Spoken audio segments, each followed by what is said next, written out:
فيلم عنتر افندي سنة 1935، وحكاية الممثل اللي ساب القضاء عشان الفن.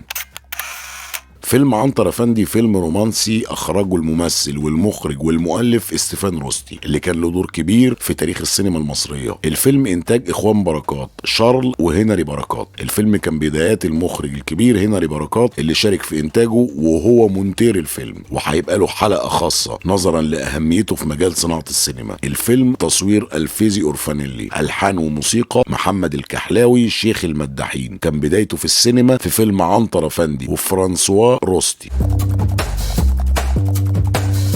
قصة الفيلم: حنظل باشا الحلو ظابط على المعاش غني، عايش في قصر فخم في اسكندرية، وحيد بيراعي ابن اخته كمال، وعنتر افندي صاحب كمال وسكرتيره الخاص، ومقضيينها سوا سكر وعربدة ولعب قمار. حنظل افندي مش عاجبه حال كمال، فبيفكر يجوزه جمالات هانم بنت صاحبه، يمكن ينصلح حاله ويبعد عن الشقاوة. كمال مش عايز الجوازة اللي هتخنقه، فبيهرب هو وصاحبه عنتر افندي للقاهرة، وكمال طبعا بيخلص فلوسه على القمار، وفي الاخر بيقعدوا في بيت الست خديجة اللي عندها بنت اسمها احسان. كمال بيعجب باحسان، طبعا كمال بيتصل بحنظل افندي عشان يبعت له فلوس. حنظل افندي بينزل القاهرة، وخصوصا لما بيعرف ان كمال عايز يتجوز احسان، هوب حنظل افندي بيشوف الست خديجة وبيعجب بيها، فحنظل بيتجوز خديجة وكمال بيتجوز احسان، وعنتر افندي هيتجوز جمالات. منسي فهمي عمل دور حنظل باشا الحلو، استيفان روستي عمل دور كمال، سميرة خلوصي عملت دور احسان، سوريا سالم عملت دور خديجة، انعام شكري عملت دور جمالات. الفيلم اتعرض في ديسمبر سنة 35 في سينما الكوزموجراف الامريكاني في اسكندرية، وفي سينما الهمبرة في القاهرة.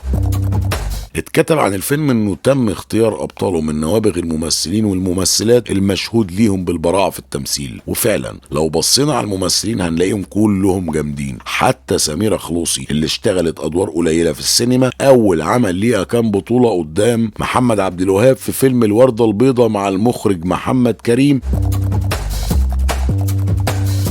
حكاية الممثل اللي ساب القضاء عشان الفن: منسي فهمي ممثل مسرح وسينما، اتولد سنة 1890 في محافظة أسيوط، اسمه الحقيقي منسي بسخرون، من أسرة ميسورة الحال. اتعلم في أرقى المدارس وخد ليسانس حقوق بتفوق. اشتغل في السلك القضائي ووصل لدرجة قاضي. اتعرف على نجيب الريحاني عن طريق أحد الأصدقاء، لأن منسي كان دايما بيتردد على مسرح الريحاني. الريحاني أعجب بيه وضمه لفرقته، وساعتها منسي ساب القضاء وتخلى عن وظيفته كقاضي عشان التمثيل والفن، وطبعا ده عمل مشاكل عائلية كبيرة، وتوفى سنة 1955 الله يرحمه. تابعونا.